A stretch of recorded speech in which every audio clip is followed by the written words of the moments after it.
Recently, I didn't have access to my personal vehicle for about a week, so I could not drive RideShare. I couldn't drive for Uber or Lyft, but instead, Instacart was offering a really nice earnings guarantee, so I pivoted to that. Let's discuss.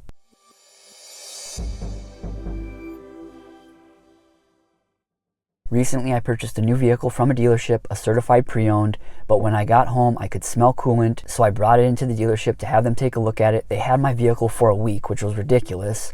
They ended up needing to replace the radiator, but I did not have access to my vehicle that entire week, so I couldn't drive for Uber or Lyft. I needed my officially approved vehicle to drive for the platforms. But I am signed up for a lot of gig opportunities. Uber and Lyft, of course, Instacart Shipped, Grubhub, Doordash. So occasionally when any of the delivery platforms are offering a really good bonus, I try to attain those. Just so happened that this Instacart bonus was being offered on a week where I didn't have access to my personal vehicle and I couldn't drive RideShare. Although the earnings guarantee that they were offering was so good that I probably would have chosen to do that instead of RideShare that week anyways. Maybe a little bit of RideShare and also the delivery with Instacart. But what they were offering was guaranteed earnings of $375 for completing 18 batches. Now, I had delivered with Instacart in the past a few times, but I'd never tried to attain one of these earnings guarantees, so I didn't know the specifics of it, how exactly it would work. Essentially what it is it's 18 batches, not orders. I had to learn the hard way. So these orders sometimes are batched, and I learned that the guarantee was for batches specifically, not orders. So if 3 orders are within one batch, that only counts as one batch, not 3 orders towards my 18 batches. But during the week, I completed a few orders with the loaner that the dealership gave me. You don't need an officially approved vehicle for Instacart. You're not transporting passengers. So you just need a vehicle, any vehicle that's going to help you complete the orders. I ended up completing about 8 batches with the loaner vehicle from the dealership that week, and then the additional 10 I completed that weekend when I got my personal vehicle back. And I had one pretty awful experience, and in hindsight, I'm glad I didn't complete this batch.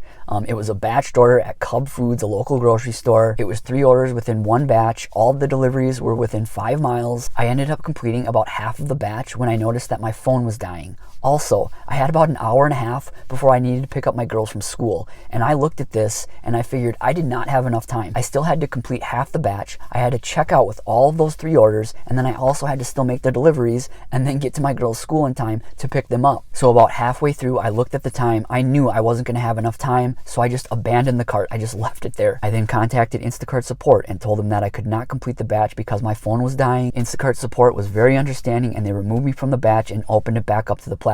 I also told the agent, I said, I've shopped half of this batch already. Is there any way to contact the next shopper so they don't have to do all that shopping again? And the agent basically told me that that's not possible. I am interested if that next shopper actually saw my cart in one of the aisles. I did feel terrible about this. It was totally my fault. I screwed up. But the lesson to learn was give myself plenty of time and also keep my damn phone charged. Since I was using the loaner vehicle, I didn't have my charging phone cable with me, so I wasn't plugging my phone in every time I got into the vehicle. So I've learned if I ever use another vehicle again, I need to bring a charging cable. You have to keep your phone charged. But back to batches versus orders. If I would have completed that batch, which was 3 orders within one batch, I would have only gotten credit for one batch towards my earnings guarantee. So if I would have completed those 3 orders within one batch after spending 2 hours of time and only gotten credit for one batch towards my 18 required, I would have been completely pissed off. The following day, I learned my lesson on this. The previous day, I didn't complete the batch, so I didn't know that those 3 orders would only count as one. But the following day, I completed a batch, I think it was of 2 or 3 orders. After I completed the batch, I saw that I only got credit for 1 towards my 18. When I looked at it and saw that it only counted for 1, I was like, what the fuck? Why is this not counting for 3? And when I looked at it, it only counts batches, not the orders within a batch. And in my opinion, this is complete bullshit. Those earnings guarantees should be based on orders, not batches. In my situation, I learned it the hard way. Don't learn it this way yourself. Know that if you're given these earnings guarantees, it's based on batches. So don't accept batched orders. Don't accept more than one. Only one order within a batch. So then my requirement for the rest of those batches within that earnings guarantee was 1 order within one batch.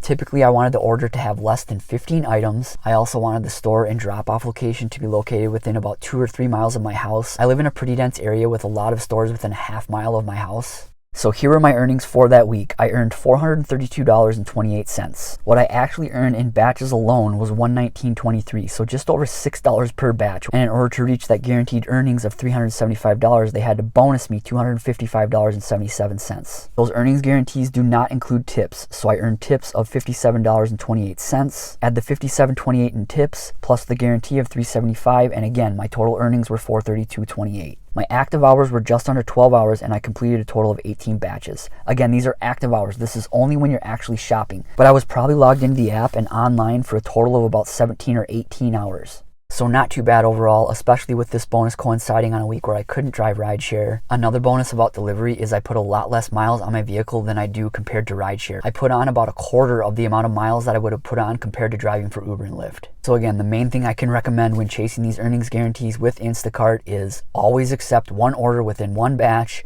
Keep your phone charged for sure. Another thing to do is bring water with you. I usually bring water with me when I'm doing rideshare. For some reason, I didn't do it when I was doing Instacart. And since I'm not just sitting in my vehicle like I do with rideshare, I have to move around, I actually got thirsty quite a bit. And then another thing I recommend is just give yourself some time to use the restroom when entering a store before shopping a batch. But in summation, I would just say have backups. Have backups to backups. Sign up for all the gig opportunities, Uber, Lyft, Instacart Shipped, Doordash, Grubhub, and if those other gig opportunities are offering really good bonuses, chase those. And we will have all of our referral links in the description if there are some gig opportunities that you haven't signed up for yet. But what about all of you guys? Have you ever done these Instacart earnings guarantees before? Did you learn the hard way on batches like I did? Also, have you ever had any time management issues like I did where I just had to leave the cart in the store? Leave a comment below and let us know.